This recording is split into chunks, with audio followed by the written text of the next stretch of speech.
Hello, everyone, and welcome back to another episode of Art in the Wild. On this episode, I spoke with Rohail Akbar, who's a hobbyist photographer who's had a lifelong passion for wildlife and the outdoors. He's really well traveled. He's lived in, I think, Canada, Malaysia, and now he's currently based out of the United Arab Emirates. So he's been to a lot of places. He's been shooting for 10 years on and off, but he's really been taking it more seriously over the course of the last 2 years. And he primarily shoots birds and mammals, but he also uses his photography as a chance to speak on conservational topics and to teach people about conservation. On this episode, we discussed social media and the algorithm, which is everyone's favorite thing, seems to be ever changing. I wanted to talk about this specifically because I am currently trying to figure out how I want to position myself on social media, particularly in terms of short form content, right? And just video content in a more general sense. And that was one of the main topics that we discussed was short form content and how that has affected social media and how wildlife photographers leverage social media. We also discussed paid advertising and we touched on AI a little bit, both how AI interacts with the photographic and art communities, but also how it portrays itself specifically in social media. So yeah, I hope you guys enjoyed the episode.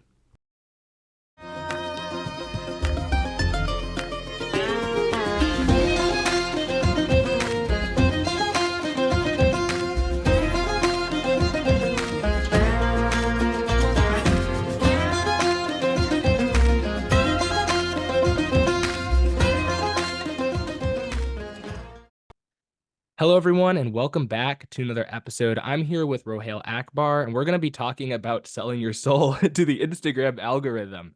It's actually kind of funny because how this episode came around, I was looking to record an episode like this for quite some time, like a month. And I was thinking about, I'm like, who am I going to have on?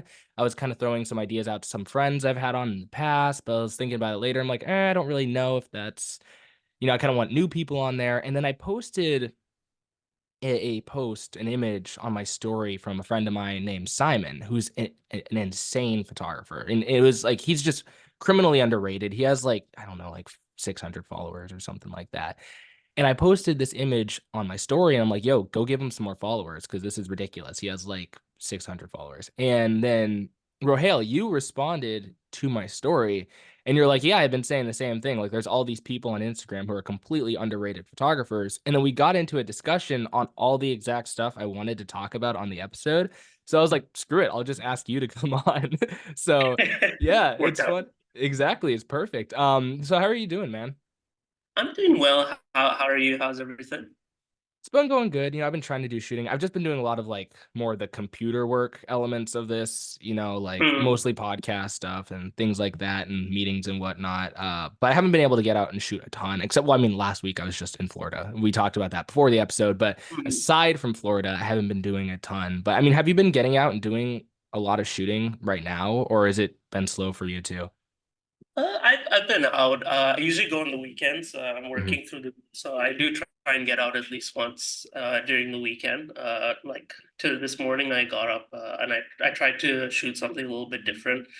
Uh, Normally, I don't really shoot a lot of wildlife in like urban settings and stuff, but I wanted to try it out because I think it tells a cool story. So there's some peacocks and peahens that they released into some urban areas here in the city. So my dad was telling me about them. So we decided to go there in the morning and I got some cool shots and stuff. They're a little bit challenging to photograph just because they're a little bit awkward in terms of like framing them with their long Yeah. tails and everything. But it's a fun challenge. So yeah. Some of those animals can be difficult. I'm thinking like I don't know if you've ever photographed a magpie before, but it's No. this same kind of deal. I mean, they're not quite as big, right? But you want to get close for that background separation, but then their tail is just like way too long for their body, so it's always getting clipped in the bottom of the frame. So I definitely get what you're saying. Can you also say, I know we talked about this before the episode, before the people who are listening, can you say where you're based right now? So I'm based in the UAE right now. I used to be in Canada before that. Mhm. What kind of wildlife do you have where you're at right now? Like, what are you seeing? What's the temperature like? All that kind of stuff. So I mean, most of the year it's pretty hot here. Like right now, it's starting to get warmer here, so it's around like anywhere between like 30 to 40 degrees during the day. In the evenings and stuff, it's not too bad. It's like between like 20 to 30, so it's manageable. It's a little bit more humid here than it probably is where you are. Yeah. But that's sort of like in terms of wildlife, to be honest, a lot of the wildlife and stuff has been introduced here. I mean, it's a harsh climate, right? It's hot and Mhm. it's desert.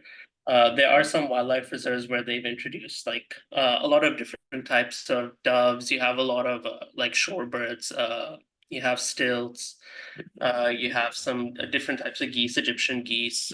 You have some wading ducks, those kinds of things. But yeah, besides that, the other wildlife, you do get wildlife out in the desert, but the thing is, it can be pretty challenging to find them in the first place. And to be honest, I'm not even the best person to speak on that. But you do have Yeah. foxes, you have mountain gazelle and Arabian gazelle.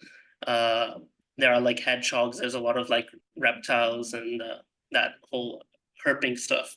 I'm not really good at it though. Mhm. Yeah, But I yeah, got you. Yeah, sorry, I had to look at my phone because you said, did you say 30 to 40 degrees, right? yep. So yeah, I'm I'm American, so I speak in American Oh units. yeah, yeah. I I forgot. Yes, no, you're Celsius. good. I'm sometimes. I had to transfer it over Yeah, I 104 have no to idea what that is in Fahrenheit. 140 degrees is 104 in Fahrenheit. That is hot, dude. Oh man. It's not even the hottest it gets to.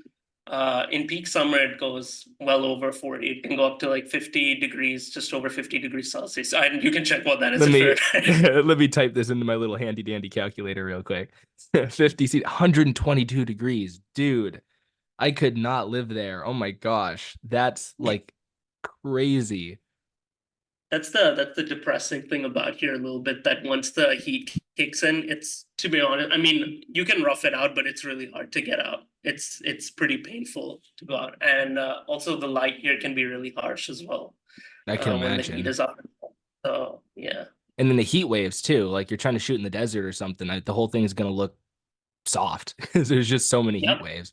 Yeah. Yeah, that's what happens. They produce a few man-made ponds and lakes and stuff here as well for ducks and shorebirds and stuff. But when they're so far into the water as well, because the heat is hitting on the water as well, it's, yeah, everything is soft. Oh, that's absurd. Yeah, I'm more of a cold weather person. I like mountainous areas like Alaska, Wyoming, Montana, stuff like that. I don't know. You said you were in Canada originally. Did you ever go out west to like the Rockies in Canada? No, I haven't made it out there. I've been dying to get out there, but yeah, Mhm. not so far. I've just been in Ontario. Yeah, I've never been to the Canadian Rockies, but I've been to the Rockies in the lower 48. It's essentially not the same thing, but it's very similar. In that areas like that, the mountain ecosystems are just gorgeous. They're Yeah, incredible. it looks amazing. Yeah, but I was It's just in Florida and I thought it was hot at let me I got to do another translation real quick. It was 86 degrees. Yeah, so I thought it was hot at 30 degrees Celsius. I thought that was warm. Now you're out here like, yeah, 50 degrees is normal. You said you're out there for work. What do you do for work right now? So I'm working as a financial consultant here. Hmm. So I just moved here. I've just been here for about 6 months or so. So it's still pretty new in the role, but it's good keeping me busy. Lots of new stuff to learn. But yeah, that's how it goes. Nice, yeah. Well, looking back at like your time in Canada, I'm assuming you got into wildlife photography when you were in Canada, correct? So it how I got into wildlife photography is actually a little bit of like a long story. So I'll take you through through the Go loop. for it, So yeah. I actually got into photography by accident to begin with.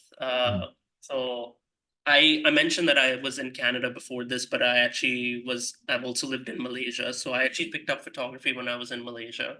Mhm, I was studying in high school there, and I was taking art as a subject. And part of our curriculum was we had to do basically a module in photography. So that was new for me, and I had a small small digital zoom camera, a Sony camera.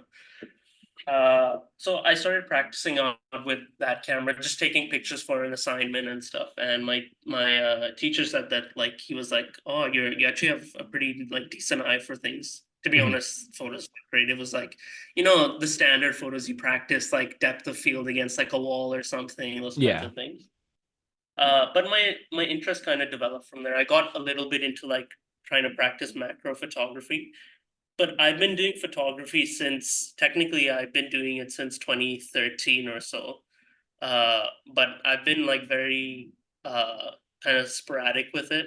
I had Mm. periods where I would take photos and stuff, and then I would stop. And I never really took it seriously. It's like, you're like a point and click shooter kind of. You just walk around, see what you find, you click and you shoot. You don't really think about it. Yeah. Uh, I'd say when I really got into wildlife photography specifically, yeah, it was probably when I moved to Canada. So I moved there for university, and I that was around the time also where I just got my first DSLR. I got a Nikon D7200. Mhm. So I started getting out and shooting, and I always had a fascination for birds and stuff. So that's kind of where the wildlife photography stuff picked up. Sweet, awesome. When you were in Ontario, where were you roughly? So I was in a town called St. Catharines. It's about 20 minutes away from Niagara Falls. So just Okay. with the Niagara Buffalo border, so not too far from there. Is it near Kingston by any chance? It's a little bit away, but you could say that it's somewhat in the vicinity of there, yeah. Close to it. Yeah, I've got two friends in Kingston right now, so that's why I was asking. No, but it's cool that you got into it through like school. And then you told me also you've had an Instagram account for wildlife photography, or you've been posting since 2013, right? Not wildlife, sorry, but Yeah, just photography in general. yep, that's right. I've had my Instagram account that also kind of opened up, not accidentally, so to say, but I only opened it because a friend suggested that I open it. I didn't know what Instagram was at the time. Yeah. But yeah, if you actually look back at my posts even from 2013, I've almost exclusively shot only nature and wildlife. As it's always been what I've enjoyed. Hmm. I did try out things like urban photography or macro astrophotography, all those kinds of things, but I never really had that much of an interest. Macro, sure, and landscape a little bit, but to be honest, I think I'm pretty shit at landscape. Uh, No, yeah, honestly, dude, landscape, like I can't really get myself to do any other kind of photography. Like I'm just not interested. Like I'll see an incredible landscape shot and I recognize it's cool and I'm like, "Oh, that's pretty cool." But I don't freak out over it unless there's an animal in it. Does that make sense? I don't know if you're the same way. yeah. Yeah, no, it's for me as well. I don't know. I just hate any landscape photo I take. I feel like no matter how hard I can figure out a pleasing composition, I feel like the photo just looks really flat and I get really frustrated. So I just leave it. It's tough, man. Like you see a scene that's so beautiful and you're like, "Oh, this is great." And you take a photo of it with your phone. Like you're just on vacation, you want to capture the memory. And then you get back home and it's just garbage. Like it doesn't even look Yeah, remotely like what you saw. just pain.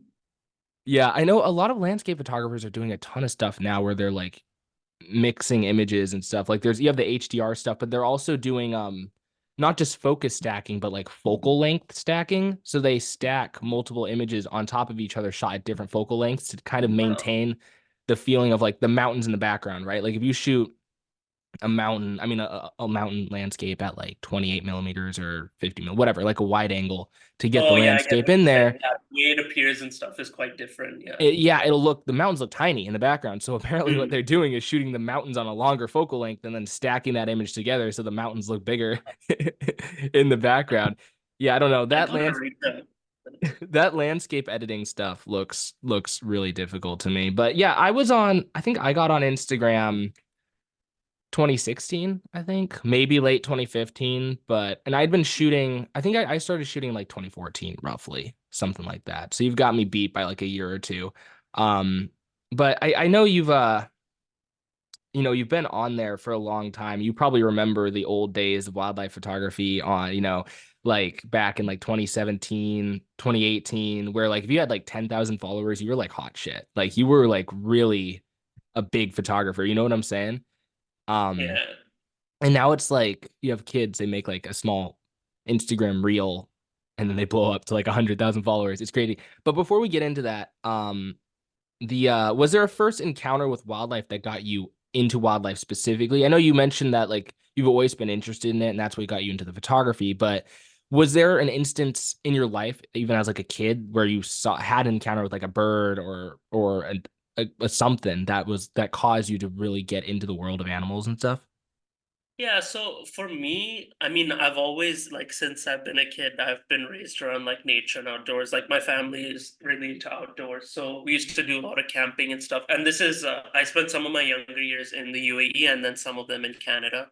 So I kind of got to see both sides, all completely different terrain, different kind of wildlife and stuff. So I just always had a fascination in them. If I were to really say a defining moment that I can think, or like a core memory that really clicked for me, I think it's I found out I'd never thought it was that generic when it happened to me, but I think I found out that a lot of people have kind of experienced it. But when I was living in Canada as a kid, in our home, we had a robin that had made its nest on our bathroom windowsill. So Oh we wow. watched her sit on her eggs and stuff and raise the chicks or whatever until they fledged. So I think that's probably the moment that got me really into it, and probably also the reason why I'm really interested in birds as well, especially.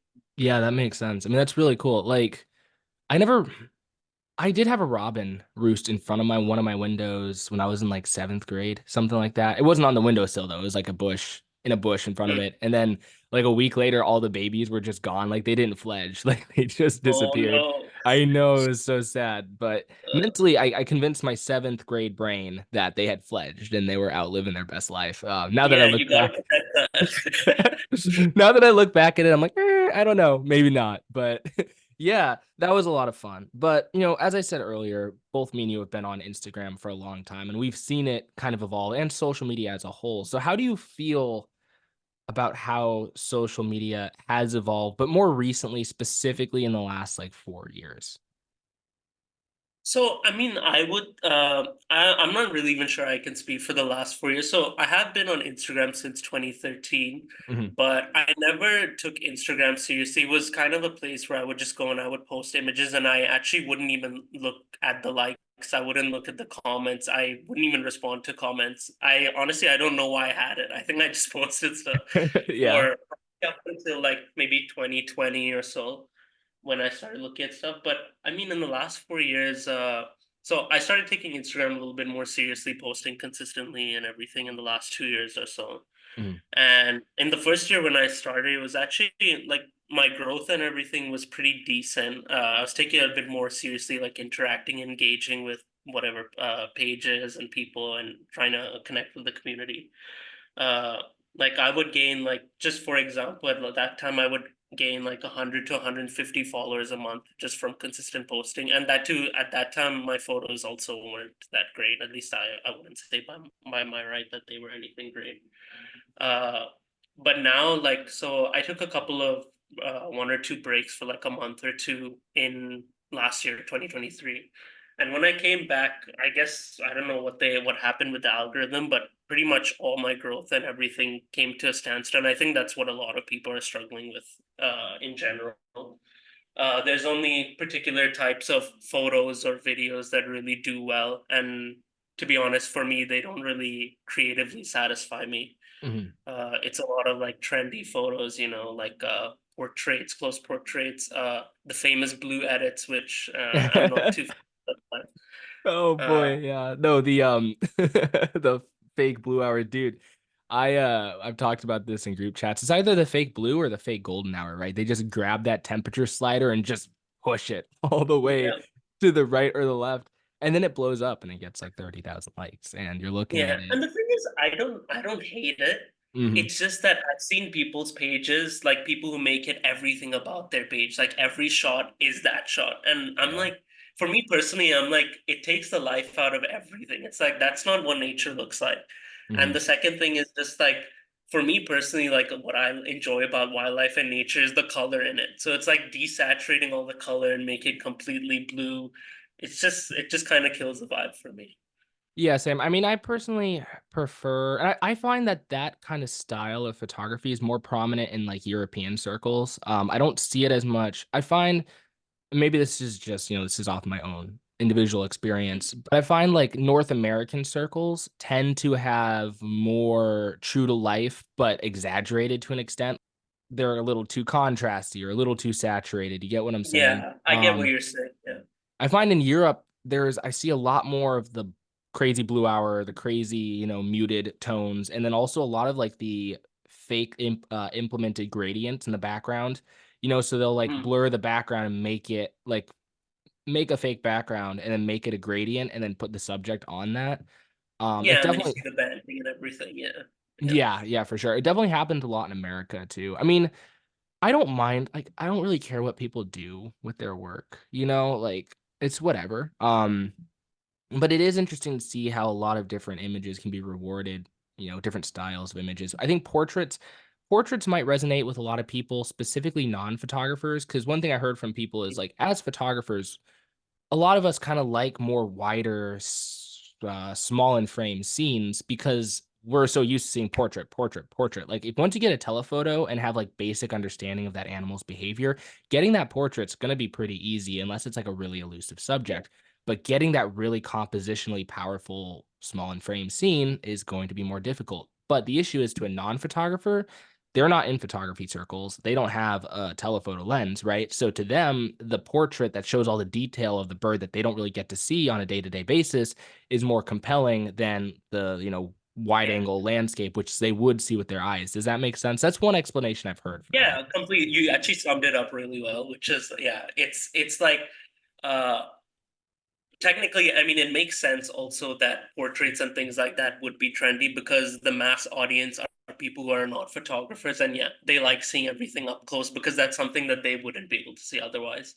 Versus, I think the more time you spend doing photography and treating it like an art, the more that you look for. Like I personally, in the last whatever, I would say honestly, actually, in the last few months, I've started to appreciate small and frame images a lot more, and I feel like it's also, generally speaking, I'm generalizing, but I think it's also a lot more difficult to get a really good small in frame picture because you have to do it's a lot more like balancing a bunch of elements and stuff into an Mhm. image, uh, and finding like a pleasing composition versus, like you said, if you have a telephoto lens, it can be pretty straightforward to get certain species and stuff with a tight crop or whatever.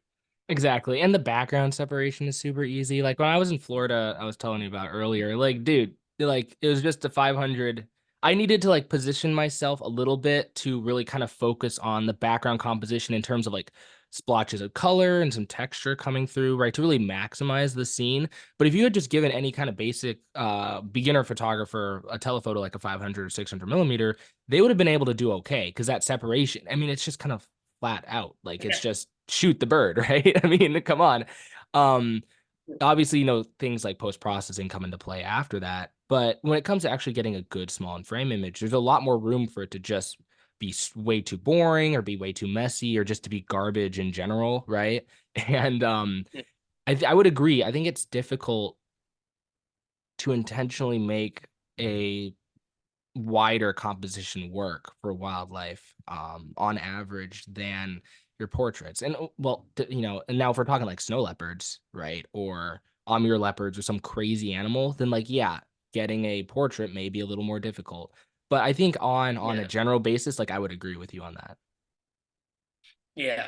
It's a generalization. And that's the thing that you touched upon as well, is that like you're asking me about like what Instagram has been like for the last 4 years. And like the thing is, and a lot of people do it, and I've done it as well. Like a lot of people publicly complain, oh, the algorithm isn't doing anything for me. My posts don't get reach or anything.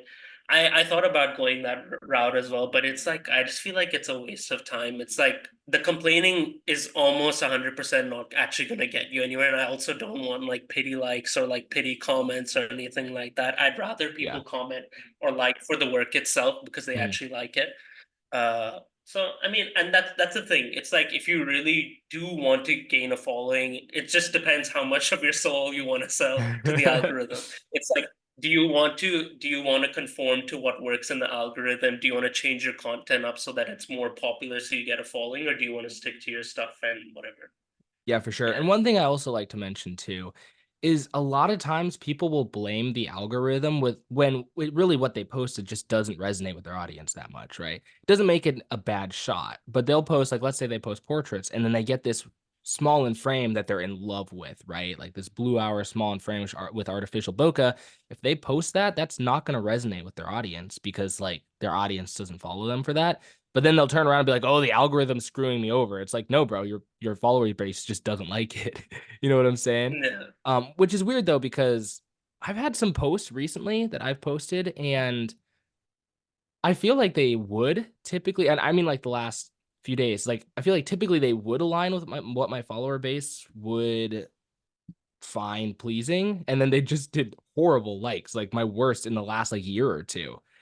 So I don't know what the deal with that was, but earlier, when I was saying the last 4 years, the reason why I kind of used that time frame was that around COVID, that's when short form content really took off with TikTok, right? And this completely new algorithm style that's like really addictive, and now all the different platforms are copying it. You have YouTube Shorts, you have Facebook Reels, Instagram Reels. I think there's a thing called like Snapchat Spotlight now, which is like the same thing.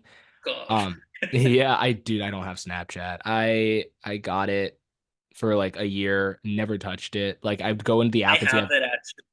you Yeah, have I it. have it, but I have no idea. I just use it to communicate with some family members, and that's about it. I don't actually know any of the features besides, and I'm not interested, to be honest. I couldn't No, care less.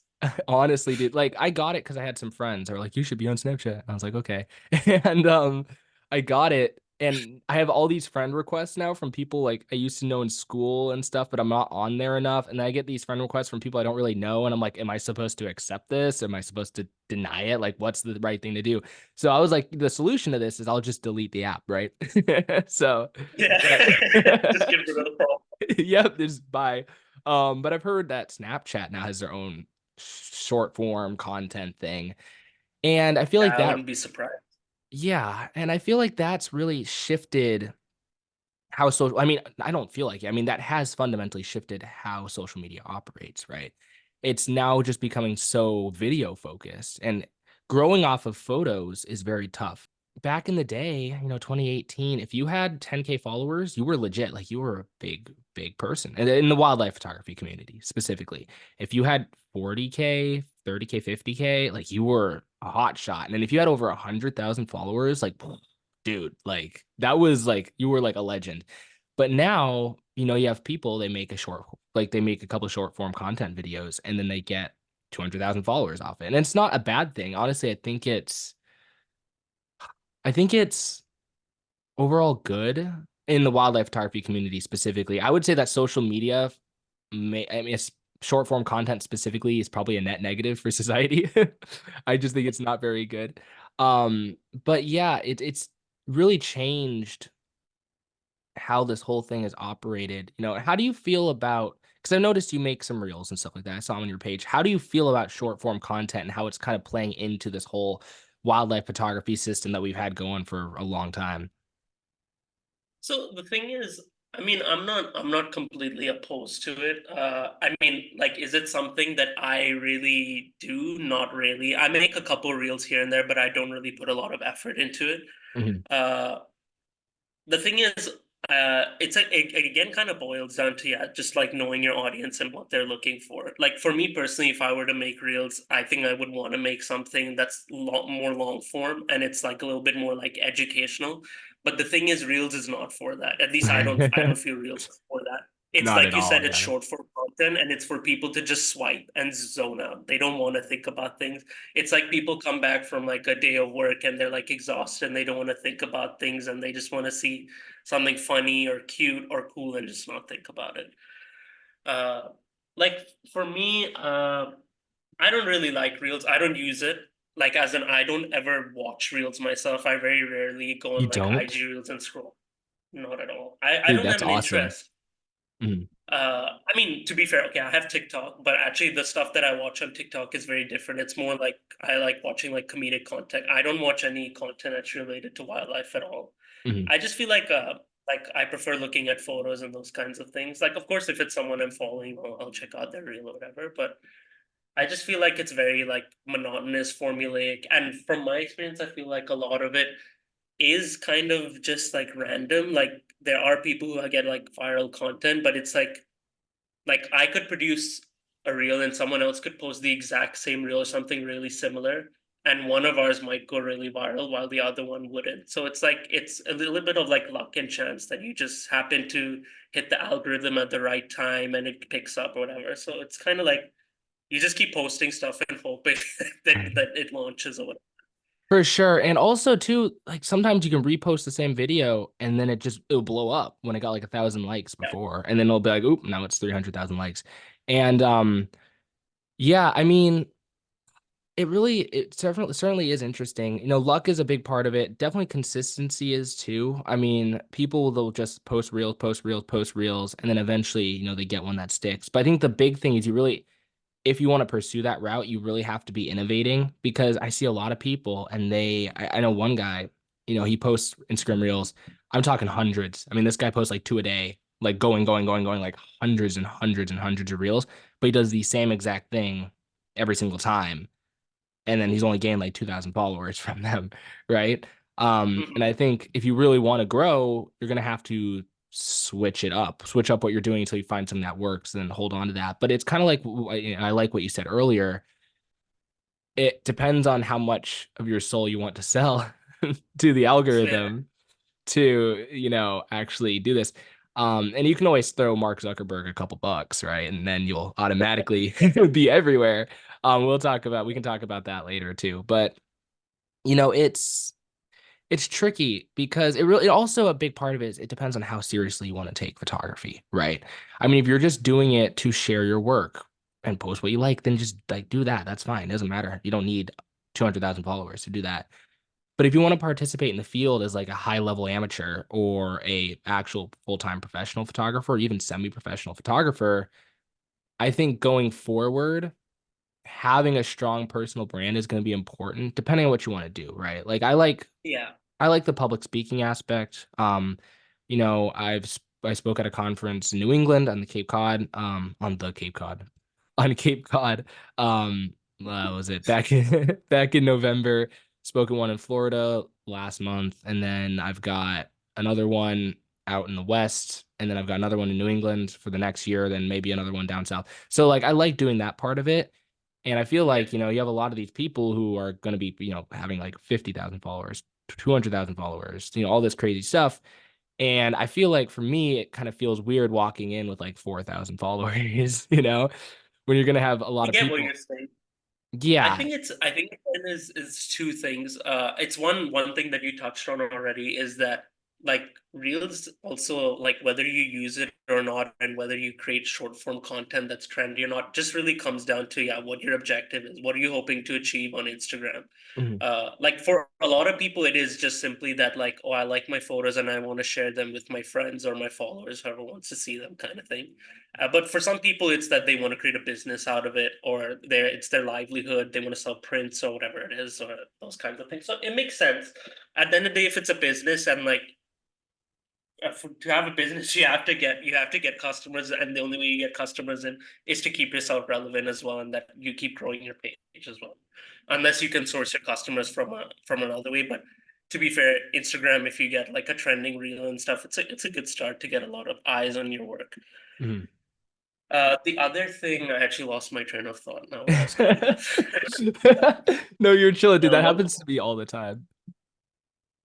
it was something that you said. What were you Oh talking boy, I about? I'm said a trying to lot remember. of things. Let me think. Oh, I remember now. Okay, go, Yeah, go. it was on the public speaking thing. I get why like what you're saying that you might feel like a little bit weird like coming in to speak with like whatever 4,000 followers and there are people in with like 50K. But to be honest, for me, like I've actually found that like the people that I've connected with, because I do follow some people who are like 80K followers, whatever, and I've like interacted with them and stuff as well.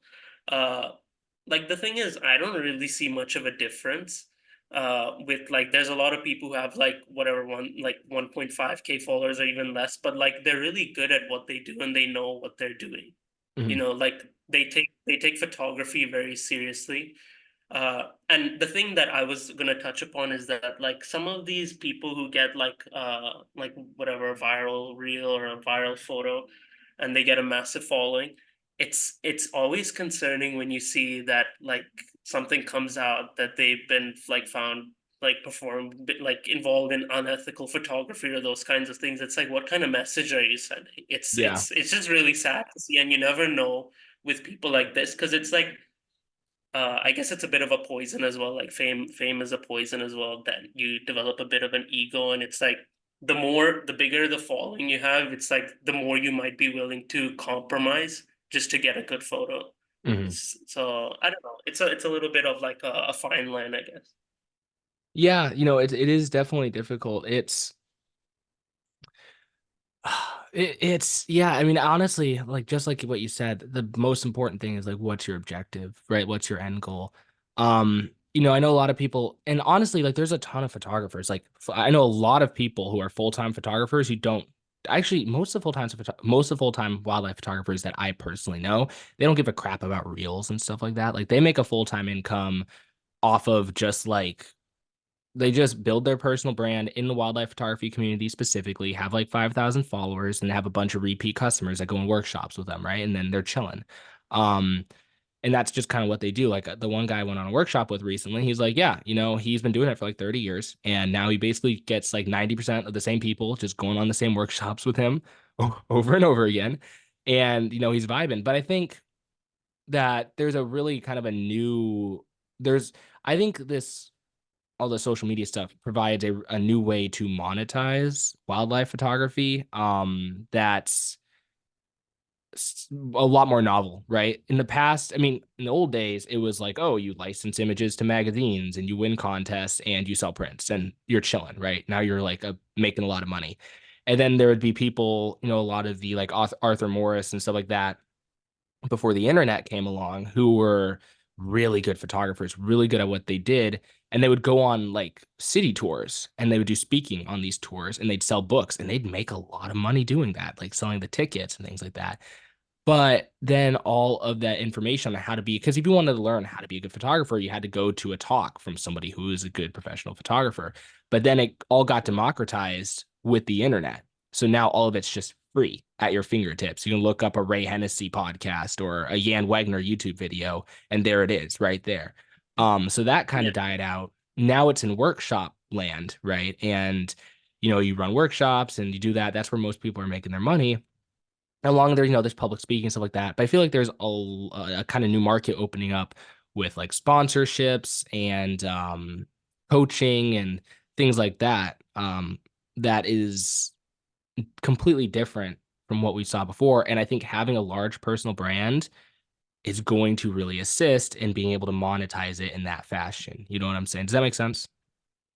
Yeah, yeah, I completely get what you're saying, and I think that's actually a big point in social media as well. Is that regardless of what your objective is, it's like it's very much about being adaptable and knowing like what's out there and how you can make the most out of it. So like people are using like their following and stuff to do like online coaching, those kinds of things is like great. Mhm. It Yeah. works, it makes sense, it's convenient, it's accessible.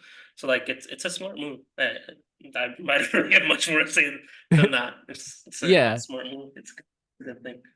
No, I mean it's interesting, and it's like somebody I just had on the podcast recently is a full-time photographer because of online coaching. Like that's just what they do. They're not even running workshops or anything. They just are full-time from online coaching. You have new things. I haven't seen this implemented yet. Hopefully no one steals my idea off this podcast. But you have paid communities, right? That's a big thing that's blowing up in other sectors online, especially like financial sectors, right? Um, Mm, Paid communities are a huge thing, right? You have a small like subscription, and it's not because not mentorship. Like you've had things like Patreon and stuff like that in the past, right? Where people it would be a monthly fee and you could get access to exclusive content, whether it be like a YouTuber if you had like videos or podcast episodes or something like that. But now it's like a paid community where it's specifically kind of revolving around, yes, exclusive content, but also that community factor. And I think a lot of these people, mm. like 100,000 followers, could open up paid communities and really easily monetize that, right? And also, I guess it really depends too, because depending on what kind of reels you make, you're going to be attracting a lot of different kinds of people into your following. Like, there's a lot of people who have these monster followings of like 500,000, but their content is geared towards non-photographers, not towards wildlife photographers, right? And that actually is probably be more difficult to monetize. You know what I'm saying? It's like the videos where there's the person and they're like, I was sitting in the woods for 58 hours trying to photograph this freaking pigeon or whatever. And then they show their image of it. And then that blows up because all these people, normies, are like, oh, wow, look at this guy. He's a wildlife photographer. He has a big camera. I've never seen this before. But then now you I love the examples with the pigeon too. It makes it even better. though there was someone back in the past who's very notorious for that kind of reel. And Yeah, yeah, it's like now, like, yeah, you have 300,000 followers, but those followers are like all, normal people. They're not going to monetize in any capacity. And I mean, I guess it's good, like, especially if you want to do more public speaking or like brand sponsorships, like, you're going to be able to demand a lot higher fee, a lot higher rate for those kind of things. Does that make sense? So yeah. it can be useful, but I think if you're gonna pursue that route, you need to be cautious in what content you're making and how you're structuring that content, because you might just get, like, I know there was this one kid that I know, and she had like 30,000 followers from Reels, but her images got like 30 likes. Yeah, that's tough. That is it's tough. She ended up deleting that account and making another one. Because like the the real followers don't always translate over into actual likes on Yeah, image posts. And now it looks really sus if you're like, hey, I've got 30,000 followers, but my posts get like 5 likes. It looks like you just bought the followers, right? because the way reels work as well is that a lot of people just like your reel, but they won't actually they won't even check out your page. It's just like, oh, that's a cool thing. Like, I'll come and watch it later, and then that's about it. Yeah. So yeah, I mean, that's one thing that I kind of have to give credit to, like short form content, is that some people are really good at coming up with a type of video that works. Mhm. Like, because it's like the way, like, keeping audience retention is so difficult. That's like the one thing. It's like you lose people in a second, like 1 or 2 seconds, and it's like you have to hook them in 1 or 2 seconds, and you have to get them to follow you. It's like that's actually how quick you have to be, or how smart you have to be with how you make it work. Yeah, it's crazy. It's like it's ridiculous. The attention span now is like goldfish attention spans. Probably less, probably like an ant. Yeah, Like probably worse. Yeah. we're just sitting there, An and then insult to go.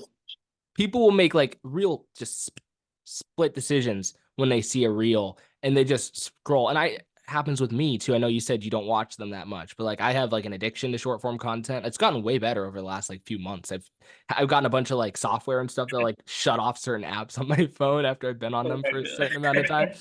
But like I just what happens is I'll accidentally get on it, and then I'm just sitting there, and 30 minutes later, like, oh, I've been scrolling watching absolute garbage processed content for the last like 30 Mhm. minutes. But yeah, I mean, it's really important to hook people fast. And this is something I talked about on Kiara's episode. I think it's for this one's gonna be the episode before the last one. Um, and there's some people have like really big advantages when it comes to this. Like people who like either have like really big, crazy looking gear, or the thing what we talked about in that episode, like people who are like conventionally attractive given current societal standards, they have it like Mhm. on easy mode, bro. Like they they're just like That's actually really true. Yeah, that's a good point. Yeah. a lot of people that blow up, they'll be like, like a really attractive guy or a really attractive girl, and then they just have their camera. They just sit there in the grass, like these are my photos of birds, and then their account just, then their account just like boom, just like blows up, right? So a lot of people have Yeah. unfair advantages, and this is kind of I'm not gonna go too deep in this because this is verbatim what I talked about 2 episodes ago. But yeah, I think if you don't have that, your content is just gonna the actual content itself is gonna just have to be so good that people want to watch it. And making that is tough, and it's getting more difficult. And honestly, I really regret not getting into the short form game like a year ago, a year and a half ago. Mhm. Specifically on Instagram, not necessarily TikTok. I don't have TikTok.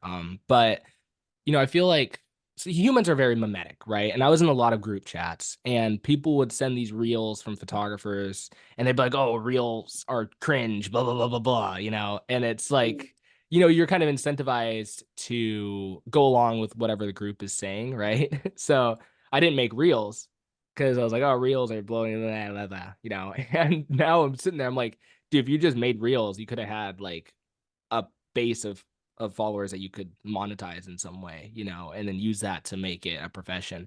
Um, so yeah, I mean, but Tunix also, I really don't want to like make reels that much. You know what I'm saying? That's the thing. It's like I get it. It's like you have to work the system, but it's also like I'm also like I see both sides, because I also like I have seen some reels, of course. Like Actually, the only time I go on Instagram Reels generally now is that if I want to look for music that I might want to put over my own Reels or whatever that I'm making my clips or whatever. So Yeah. I just scroll through until I hear a sound that I like. But I get quickly tired of, hi, I'm a photographer and I took this photo. It's like, oh, Only. come on, man. How many times I'm saying it could never be me. I can I get it though. It works, and that's the thing that you're talking about as well. That it's like when you're getting engagement. I mean, I remember I'd watched like a couple of YouTube videos as well on like how to create a whatever a trending reel or a popular video, or whatever. And one of the main things was like people need to see a face when they start the video because I think it is actually pretty true that it's like when you if you see a person, it's like it's a lot more engaging than if you just see like some random like whatever sky or landscape or whatever. Just that when you see a person it feels a little bit more real. So I think that's the idea also behind the famous person standing with their camera, picking it up and pointing it towards the camera, all of that crap. Yeah. No, for sure. And it's like the reason what I was saying earlier when I kind of interrupted a little bit, you're like I'm a photographer and I took this. I was like, or the new one that's out, it's exposing my photography once a day until I reach 10,000 followers. And that was Oh fine. yeah. That was fine the first couple times I saw it. I think I started seeing it a year ago maybe, and the first few accounts that did it, I'm like, okay, cool. But now people are still doing it, and it's like, guys, like, come on. Um, and I mean, yeah, also showing your face is a huge part of it, which is something I don't particularly want to do either. Mhm. But yeah, I mean, it seems like there's definitely a formula for blowing up. Well, no, I don't want to say that because I think it's been exhausted and I think it's oversaturated, right? The person standing there pointing their camera, especially if it's like super basic. I think if you do it really well, like if you actually have a shot of you doing that in really good lighting, really good video quality, good, like the actual shot of you itself is compositionally compelling, right? Like it's just a good piece of video, regardless of it being a reel or whatever. Then Yeah, yeah, I think it something might. that feels like it actually put care and thought into it. It feels like very genuine and not just like you're just trying to create a quick, like whatever formulaic, whatever Exactly. reel or whatever you want to. Yeah, for sure. And I'm like, I've thought about doing some kind of videos that are like that, but like actually, like I was thinking about doing one where I'm like in the water, like halfway in the water, like backlit during like when there's like sea mist coming off the water and stuff, trying to I make it. can't wait to see this. I might do it, dude. I mean, trying to make it different, right? Because like the one where it's just the phone camera and then they point up and then they start flipping through photos, like it's definitely saturated. Like it's been done a lot. I know a lot of people like Isaac Spots blew up with it, but his are actually like really good. Like it's really good video quality and it's good compositionally and all that stuff. um yeah, are you on any other platforms too for like your photography? Is it just Instagram? So for photography, I mean, I actually before I even opened an Instagram, I had a Facebook page. I mean, Facebook's dead in the water, anyways. But I Yeah. mean, that's there. Besides that, I have a TikTok account where I post basically almost all the reels that I post on Instagram. I post on TikTok. Hmm. But my TikTok's like also dead in the water. It's like I don't think the content and stuff that I produce really whatever it doesn't really cater to my audience at this point. I mean, when I say audience, also I think I have like 50 followers max on there. It's like Hmm. you post a video, whatever, and I just don't think about it. And that's the thing for me lately with social media is that like it gets toxic really quickly, and I think anyone who's on social media knows that it gets toxic really quickly. So I spend a lot less time actually wasting time pondering about like, oh, should I post this or should I do this thing like this? I'm just working right now more on just trying to improve my photography because I think there's a lot of room for me to improve my photos first before I do anything else. Yeah. And that's probably at the end of the day what's more important for me, at least for me personally. Mhm. uh, but I do look forward to seeing. You could whenever you do decide to post that reel, you can make it day one of selling my soul to the algorithm. Yeah. Put that in the caption. No, I mean, it's weird because I'm trying to ascertain exactly what like with clarity, exactly what I want to do with my photography, right? Um, and I'm kind of teetering on the edge of going one way or the other. And one of those ways is going to involve making a bunch of reels and stuff like that and showing my face, which is once again something I don't really want to do. But I'm not gonna be like just get up there and be like, I'm a photographer and I took this. Like, I'll never do that. Like that's not that's You're not happening. disappointing me. I was getting excited. Yeah. No, I'll put like fucking K-pop over it, like real crazy flashy edits and stuff. Oh God. No, well actually in the US, TikTok might be getting banned soon. I don't know if you heard about Oh that. yeah, yeah, yeah, yeah. You're right. Yeah, so I'm not even on there, but yeah, it might not even be an avenue that I have to worry about. You know what's one thing I think is massively underused for wildlife photographers right now, especially from a professional standpoint? I think LinkedIn, dude. I think LinkedIn is Really? has insane potential because right, so LinkedIn it's a content deficit, right? So more people are on LinkedIn than people making content on LinkedIn. So it's a lot easier to build a personal brand. And there's people just actually building personal brands on LinkedIn. They're not just using it to find jobs. And I looked up all the professional wildlife photographers I know, and none of them are on LinkedIn. Like none of them. And you're thinking, especially if you're going through the workshop route, who's your clientele, right? It's usually people who are into wildlife, which is almost always older individuals who a lot of the times are retired and have a lot of disposable income for ecotourism and like expensive gear. And where are you going to find those people? Maybe not the retired part, but at least, high executives and stuff. You're going to find them on LinkedIn. You Yeah. know what I'm saying? And I Yeah. think there's one guy, a really big professional photographer I found on LinkedIn. And the reason why I looked into it is because so I spoke at this conference, and then one of the people I met, a younger person, followed me on LinkedIn. And I'm like, oh, I forgot this app existed, right? Like I got the notification. I'm like, oh, I still have this. And then like immediately 3 days later, I was out to eat with one of my friends, and he was like, oh, well, yo, let me connect with you on LinkedIn. And I had two young people like in a row within a week interact with me on there. I'm like, I should probably be on this app. You know what I'm saying? Um, Yeah. It's an interesting point, actually. I've never really thought of it, but what you're saying, yeah, it does make sense. And it's like, yeah, there's not a lot of, I mean, at least what you said, there's not a lot of professional photographers that you personally know that are on there, but it's like, that's your opportunity, right? mhm. To kind of create a niche there. Yeah, it's weird. I mean, I've thought about it for sure. The issue is I'm I'm really bad. I'm really bad at learning. Okay, I shouldn't say I'm really bad. I am currently not good at learning how to use other social media platforms. I'm really good at Instagram. I was really good at TikTok before I yoinked it off my phone. But like I couldn't figure out Snapchat. I couldn't figure out like I try Facebook like every 6 months. I'll try to start posting consistently on Facebook, and I just get like it's like too much.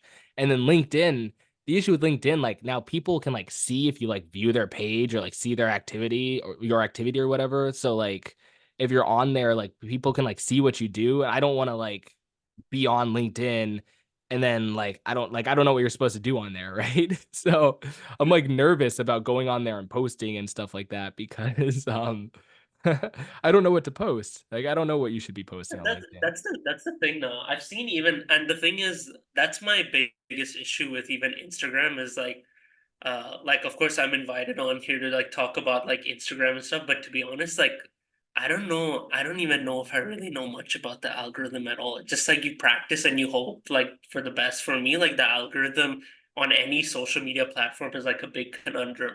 Like sure you can watch videos about like, oh, this type of thing works or that type of thing works, but it's constantly changing, and it's a lot of just like factors that you don't even know how they work in tandem with each other. It's like it's a little bit tricky.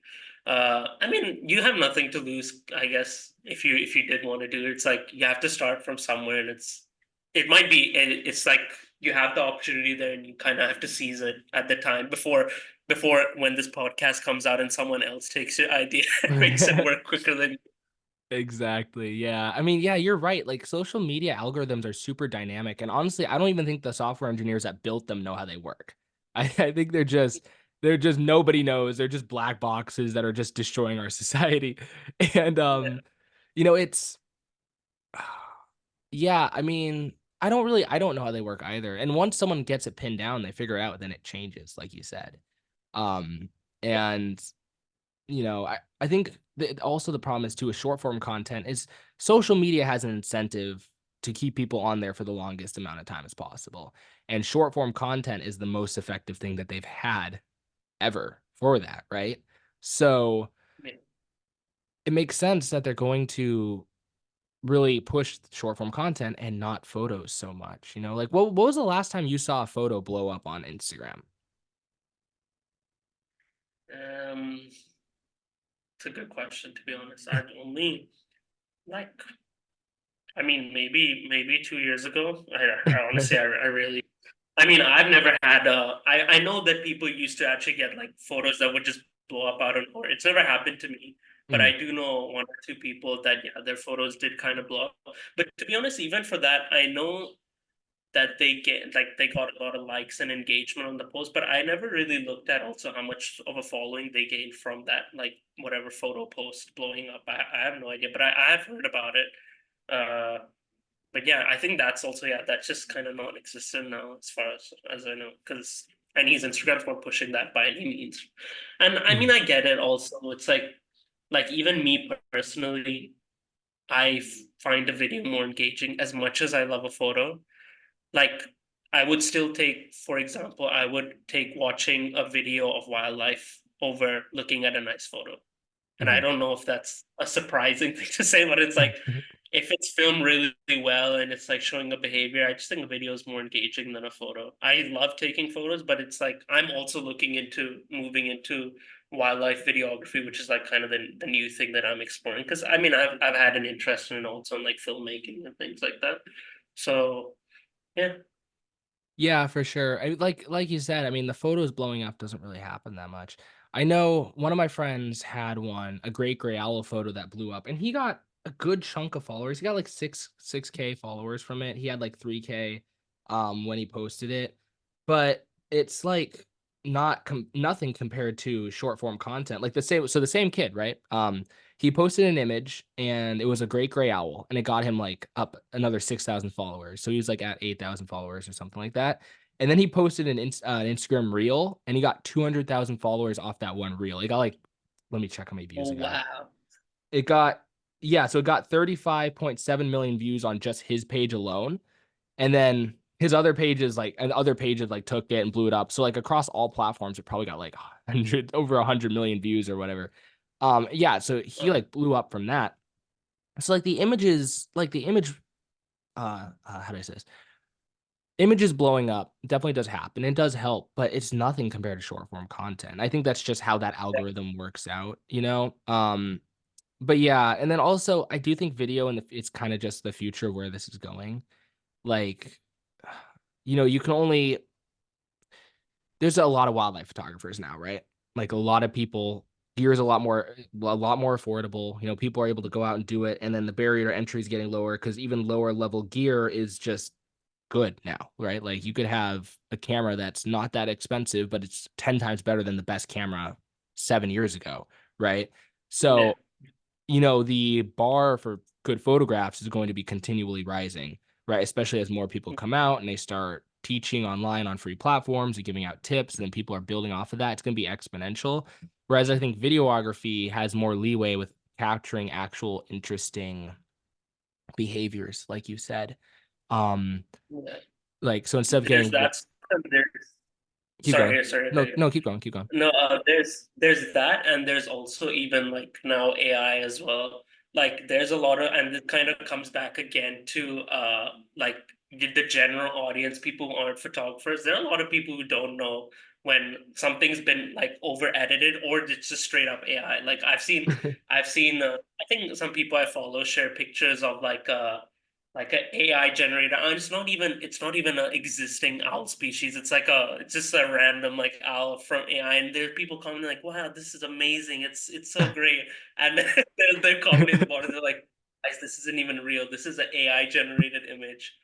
Dude, I So think we might be thinking of the same page right now. There's this one page that posts it's specifically AI generated owls. Um and it's gotten concerning because it used to be bad. Like it would just be an owl that's just not real, like you're saying. But there's been a couple times, dude, where they posted it and you know when you have the small thumbnail on your explore page, right? yeah, Um it looks like an image. I'll be like, dude, that's a baller image. And I'll click on it to go like it and see who the photographer is. And then there's like, I look closely and one of the you can feet tell, has yeah. one of the feet has like six talons. And you're like, okay, you know. But what's the worst part is you see photographers that are really good photographers that you know and that you follow liking this shit, getting tricked by it. And it's like, dude, we're screwed. Like we're everybody's done. We're cooked, you know. Yeah, and it's only going to get better that too. So it's like it's I don't know, it's crazy. And I could just start AI generating images instead and like whatever, just start posting them. Yeah, They'd be screw better than this. the photos I take now. There's this one photographer I know. Also, no, your photos are good. You're chilling. But there's this one photographer I know.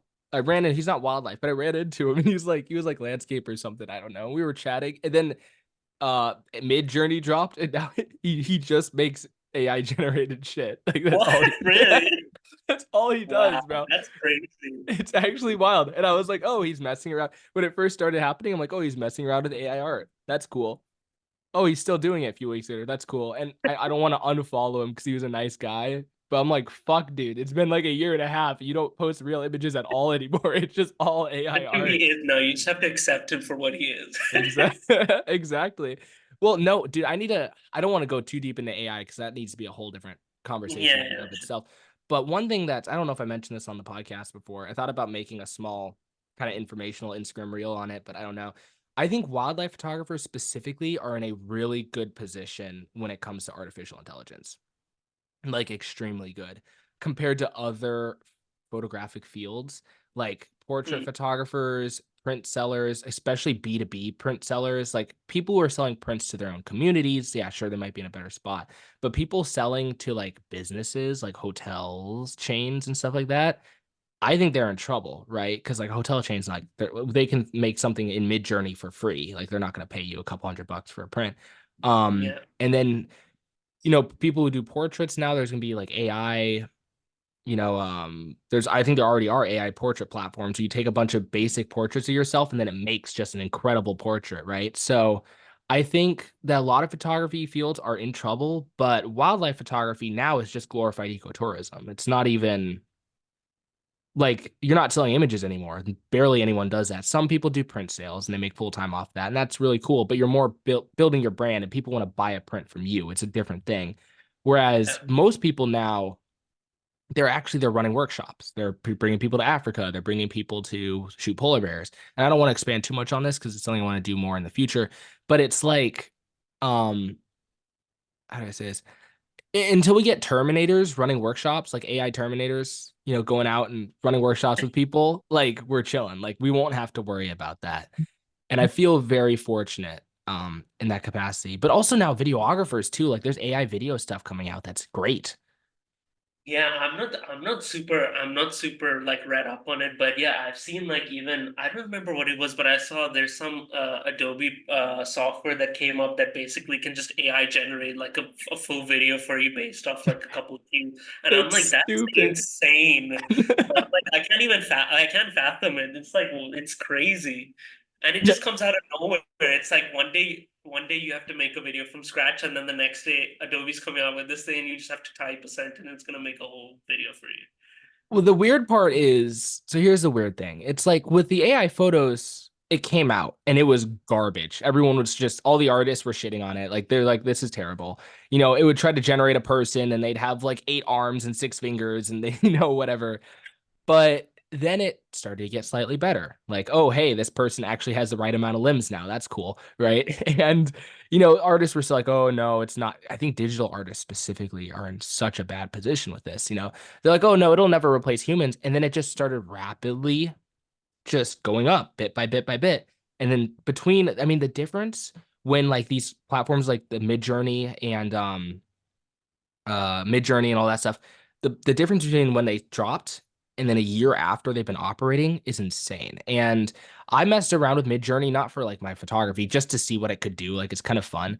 And there's like this community chat where you can see everyone around the world generating images. And I kid you not, like as someone who's like as a photographer, there was someone who generated an image of a cat in a sud puddle. It was a close shot, and what people in there are doing, they're not generating random prompts. They're not like, dude, give me a picture of a toucan. No, they're like, they will specifically say camera settings, camera body, focal length, lens type, all of that, and they'll incorporate that into their prompt, right?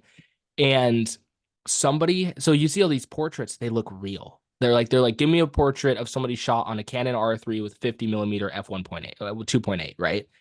And it will generate that. And someone posted a photo of a cat in a sun puddle, indistinguishable from a real photo. Like, I kid you not, I could not tell. If you had showed me that, I would have said there's no way it's AI, right? And it's weird, it just increased. But like as you were saying with the video part, though, there was this weird kind of video thing where it would kind of just overlap a bunch of photos on each other, but it just went from 0 to 100 instantly. I, I genuinely I woke up one morning and I just saw that video and I was like, what is going on? I was like, how are people even expected to like come back from that? Because it's like, and this is the thing with it's not even with social media, just with like if it's your livelihood and stuff, it's like how do you beat that? Like how do you come up the curve? It gets more and more difficult. And I think a lot of it actually comes back to, and it's like what you were saying, that it's like you have to you have to get people to be interested in your products or services based off reputation or the Mhm. relationship that you have with the people who connect with your work, and that's basically kind of what it is. Because it's like it's I guess it's whatever people's like weakness is, that they're like they feel emotionally like attached to someone, or like they feel like they need to help them out or they need to support them, that kind of thing, or Mhm. they look up to them. Because otherwise it's like if it's like a really great AI image and you can't even tell it apart from like a real image. That too, AI image, you can get better, like you can simulate better conditions than you would ever get in the wild. Like those kinds of things, like how do you compete with that? You would have to spend way more time, effort, probably energy to get something like that. Which would just be great in a second. And again, it's like a lot of the people who are buying prints or whatever, things like that, are just your average person who wouldn't care less that whether it came from a real photographer or it came from a whatever AI machine. Yeah, for sure. And like you're saying, like a lot of people, I don't think it's necessarily like they feel sorry, like they want to support you, but a lot of people, they're like, oh, they love this artist, right? And they really just want to get almost like a collector kind of deal. But yeah, man, I mean, it's tough. Like, and as I was saying, like when it comes to a professional sense, most people aren't making their money off of prints anymore. Like most of them. So most of these guys are Yeah. out there running ecotourism stuff. And like now, like that works, right? That's, like that's not in any danger anytime soon. But yeah, like when it comes to like having a following on social media or staying motivated, it's like someone can just type in, and I give it like another year or two and it's just gonna be completely indistinguishable from it, from reality, right? And it already is pretty much there. And yeah, and with the video stuff too, like videographers, man, like it's tough. It's gonna be rough. Like, yeah, and as you were saying, the same thing happened with me too. I went on my phone one day and they're like, oh, new freaking Photoshop, not Photoshop, new Adobe video thing or whatever, or Yeah. OpenAI. It might have been OpenAI. I don't know, but I see this, and one of the videos in the actual pro like trailer that they showed, or a demonstration video, it was this video of somebody. I'm sure the people listening can find it. It was a video of somebody filming out a train window with a fish angle lens. In this, like, it just looked real. Mm. It was just real. Like there was even a point where a building passed in front of the window, so it was blacked out. And then when that happened, it showed the person's reflection in the video perfectly. Like, yeah, dude, it's wild. It's definitely concerning. Man, that's not. We went from social media to AI very quickly. Oh Uh, boy. One thing I also want to touch on too, how do you feel about paid advertising? Because I mentioned earlier, you can always slip a couple dollars to the algorithm and then it will just kind of put you on top, you know what I'm saying? I So like that. Slip a couple bucks to the yeah, algorithm. Yeah. bribe them a Uh, bit. I mean, I've used paid advertising like occasionally. Like I've tried like boosting posts and stuff. Mhm. I don't really do it frequently. Yeah. Like it's, I think it's just, I don't know how it is for other people, but it just like for me, it was just like, especially I felt like I needed to use it more, of course, now within like the last year or so, because I feel like that growth has been horrible. Yeah. But also, I just don't want to give my money to the algorithm. I just don't want to. Uh, I don't know. I don't have anything against people who do it. It's like, again, if you have the money to spend and you want to grow your page and stuff and you're struggling, you want to make it work, like sure, do it. I think the thing is though, again, it's all about that. Can you retain the audience that you pick up from paid advertising and stuff as well, or Mhm. can you get them to engage in your work? For me personally, I mean, other people might not care, but I care about like engaging with my audience or my followers or whatever. I like having chats and stuff with people or like connecting with them. That's I like the community aspect of Instagram. That's probably one of the only things that actually keeps me around. Otherwise, this place would be just like a complete void for me. Mhm. Uh, but yeah, I don't have anything against people who do it. Like if it works for you, like for sure. I don't really use it too much. I've used it a little bit, but I don't really know how it works. Like I think you pay them and then they can recommend you based off your audience, like who you want to whatever what kind of audience you want the advertising to go out to. I don't sell prints or any services and stuff as well, so I don't know how well it works from that perspective. Yeah, it really depends on what Experience you're. with. I've never done it, but like I'm looking, especially for the podcast, I'm thinking about doing it. And it's two different things too, because there's boosting a post and then there's actually running like an ad campaign, which are two different things. I don't really know how boosting a post works, but I know with an ad campaign, what you can do is you can go in there and like, especially on Meta platforms, I don't really know how it is outside of Meta, but like, Instagram, Facebook, you go through and you can target specific demographics of people, even down to like a neighborhood. Like you could target a neighborhood of people and then Mm, pay to target the people in that specific neighborhood. So like by geography or definitely by town. I've heard you can do it by neighborhood, but basically what you would do, right? If you wanted to grow your page, let's say you were running workshops, you wanted to run ads for your workshop, which probably wouldn't work because I feel like most people go on workshops with people they know through their personal brand, but whatever. So let's say you did that, right? You could run an ad campaign, and then the ads that you run, you could specifically target them towards um wildlife photographers, right? You could make it the interest wildlife photographers, and it will show that post to wildlife photographers specifically. And it's mm, pretty powerful. I've thought about using it, for the podcast. I don't know about my own page. I mean, maybe.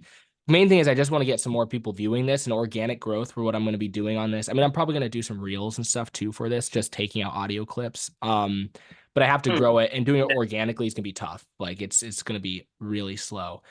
But it's I feel a similar way that you do. Like I know some people look down on it. They're like, "Oh, you're sponsoring Instagram to blow up your stuff. That's so disgusting." But it's I mean, honestly, I think if you have the money, and it depends on your goal, right? If you just want to share your photos, maybe don't spend the money on advertising. But you're like, "Hey, I want to be a really high performing semi-professional or even like a full-time professional or whatever."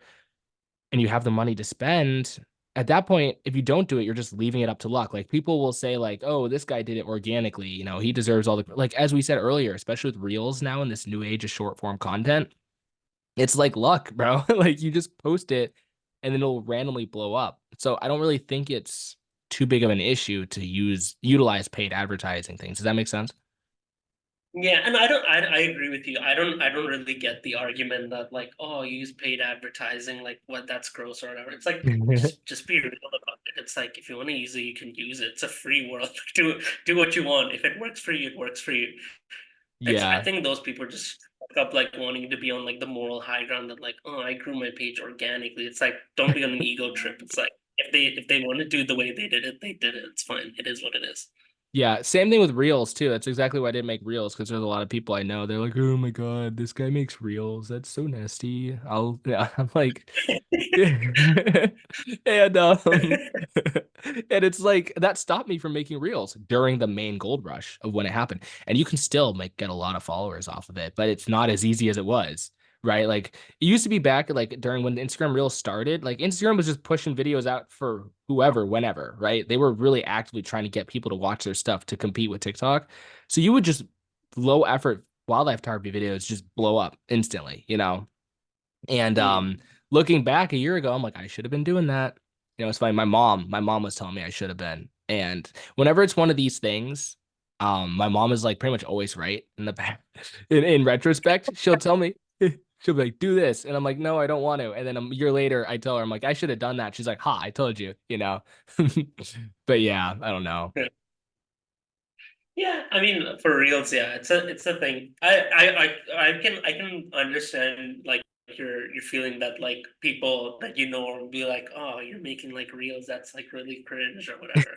Yeah. I have those thoughts as well when I've been posting like reels. And to be honest, my reels don't. I wouldn't say any of the reels I've made are like very like I guess they're not like the trends or whatever. It's just like it's either like a clip of wildlife or it's like a the only types of content that I like in reels that I've seen is I actually don't mind watching the videos of people doing like the edits on their photos, like the raw versus the edits. I find it a bit interesting.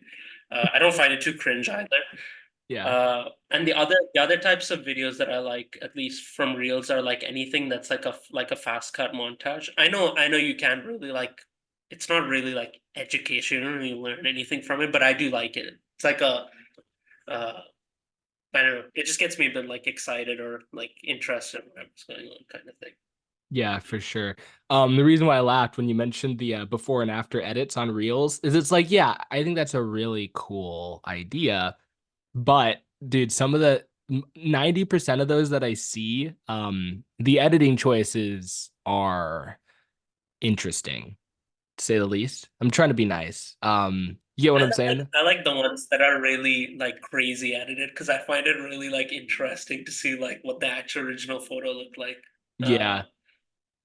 Well, I've just seen some that are like they like edit it and they just fry the crap out of it. Like, you know what I'm saying? Like it's like the original and it's like, oh, that's pretty good. And then they make the grass like purple and it's like, bro, what are you doing? You know? yeah, that's what I'm talking about. I like watching them because I'm like kind of mind blown. I'm like, whoa, because it's like watching like a how a different mind works. It's like I couldn't produce that. Like I couldn't. It's like a little like game of like guess who. It's like what's this image actually gonna look like at the end? Because you Hmm. have no idea what you're gonna see. Exactly. Yeah. Well, I know some people are doing the thing. Ray, you know Ray Hennessy, right? Or just know of him, Yeah, like you've seen stuff. Yeah. So he has been doing a thing. He started a thing where he posts the raw file with all of his images. I don't know if you've seen that, but whenever he makes yeah, a I post, have seen them. Yeah, I like it. It's nice. Yeah, it's nice to see like where the photo starts and where it ends up. I always find yeah. them interesting. And then I know Matt Bruce started doing it too. He actually is going to be the first in my lineup of episodes now that my backlog is all built up. And it's honestly makes me feel better because I was worried for a good chunk of time. I'm like, oh, am I editing my photos too much? Like, uh-oh, like, would people judge me if they saw the edits that I make? But now I see some of the edits when more and more people are starting to do this. And I'm like, oh, okay. Like what I'm doing is pretty normal, you know. Not necessarily reels, but kind of similar idea. And one thing I thought about doing on reels is doing a screen recording of an edit, right? So screen recording your editing process. So instead of just showing the before and after cut, do like a time lapse and seeing all the adjustments and stuff like that. So it's really fast. Does that make sense? Hmm. Yeah, I have no idea how great it would perform, but yeah, I think it's a cool idea. I don't see why, because there's a lot of different formats, anyways, of people showing like their raw versus their edited photos. So I mean, I think it would be like worth a shot, because I know some people like the way that I have created one reel like that, but it was just simple like a transition from the raw to the edit. But some people I've seen have done like lighting change or whatever, and then they do the color, and then they do whatever other things like the Mhm. curve or whatever, tones Yeah. curve. Yeah, for sure. It's really cool to see. Yeah, so that's another idea, but I don't know. I mean, going back to paid ads briefly, it's like I don't really see myself doing it on my page that much. I mean, maybe in the future, especially if I start running like workshops and things like that, then like yeah, I'm gonna want to run some like paid stuff for that or boost posts, Mm. obviously. But for my own work, I don't really see myself doing it. I do see myself probably engaging in reels. That does look like where this is gonna go eventually, even though I'd rather not, right? Um, but yeah, but I do see myself doing paid for the podcast, for sure in the future.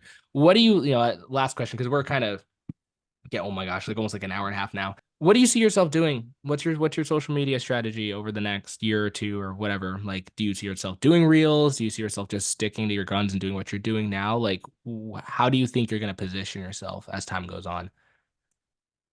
Yeah, so right now, I mean, I don't want to make it sound dramatic, but I'm kind of working on kind of reinventing how I take photos.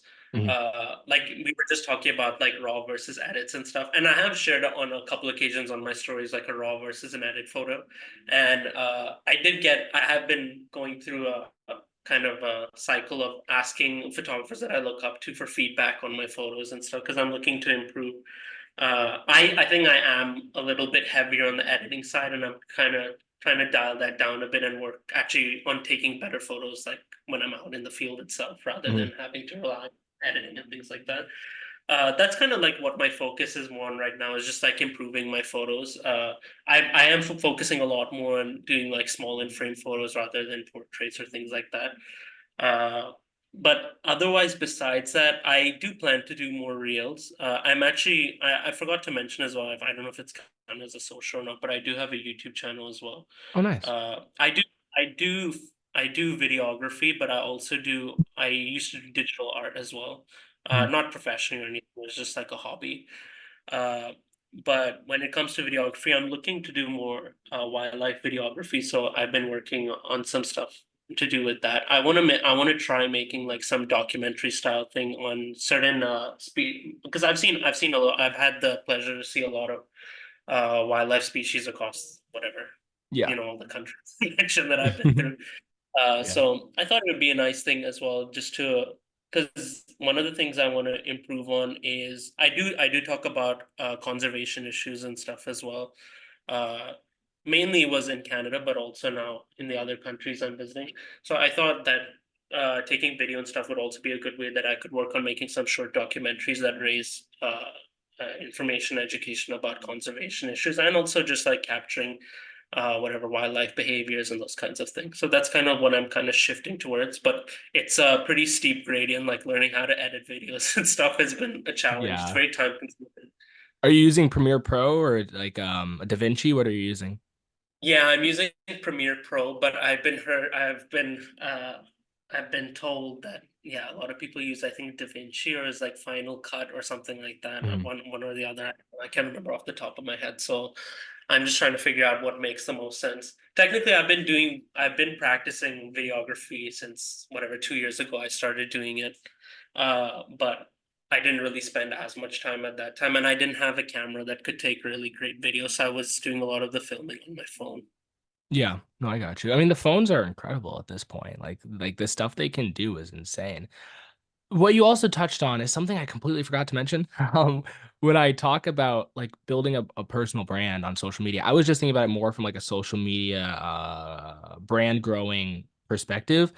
But the big thing, dude, if you get 300,000 followers, you can be like kind of instrumental in at least in like low level conservational efforts, you know.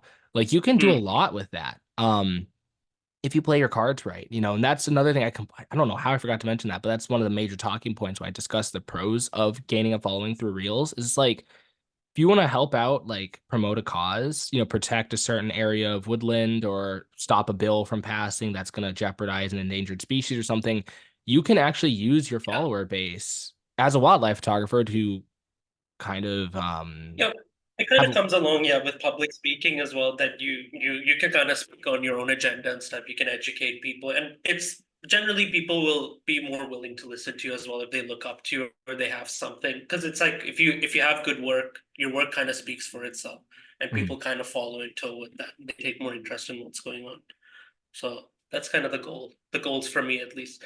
I like taking nice pictures and portraits and stuff as well, but that's actually probably the biggest thing is that like it's nice to look at like a nice photo or a video, but it's like what's the bigger purpose behind it? Like for me, there has to be something actually substantial there. Otherwise, it just feels a bit boring for me. It's like someone has to learn something out of that, or there has to be something to take away from a video or photo, whatever it is. So it's like telling a story. Mhm. Yeah, for sure. And I do think that having a big personal brand like that is could help. I think in the future, being able to, I mean, you have some people, there's like some people who have that personal brand just so that they can help educate people on different environmental issues, right? In the future. and be like, hey, you should vote against this thing, whatever, whatever, or hey, sign this petition to help pass this legislation. And then it actually ends up helping, right? Yeah. Yeah, I don't know how I forgot to mention that. But yeah, so before we wrap up, where can people find you? I know you mentioned you had a YouTube channel, which is awesome. So, if you could just say your Instagram tag and your YouTube channel and all that kind of stuff, and I'm gonna put it in the description, but just so it's on audio too. Yep, sure. So my Instagram is at T Natural World. So the letter T and then Natural World. Mhm. My YouTube is the same as well. So it's YouTube backslash and then you put an at sign and then T Natural World. To be honest, I think those are the only ones I share. My TikTok, I actually don't know what my thing is for TikTok. You don't know Say, what your oh, yeah, tag is? actually, okay, my TikTok is also T Natural World. So there you go. Okay, bet. And Uh, Facebook. You said you had Facebook, right? Yes, Facebook. My page is called The Natural World, which is actually what T Natural World is. It's just shortened because can't Dude, have the very username or very consistent across platforms. I like it a lot. yeah. It stuck. It stuck. My Facebook page was the first one I created, which was The Natural World, and then when I moved to Instagram, The Natural World wasn't available, so I was like T Natural World. So, and There you then I go. kind of just going for everything else. Awesome, man. Well, I had a lot of fun. This was a great episode. Just some thoughts I wanted to just kind of like get off my chest for a while. I've been thinking about this and I've wanted to film Yeah. this episode for like 2 months at this point.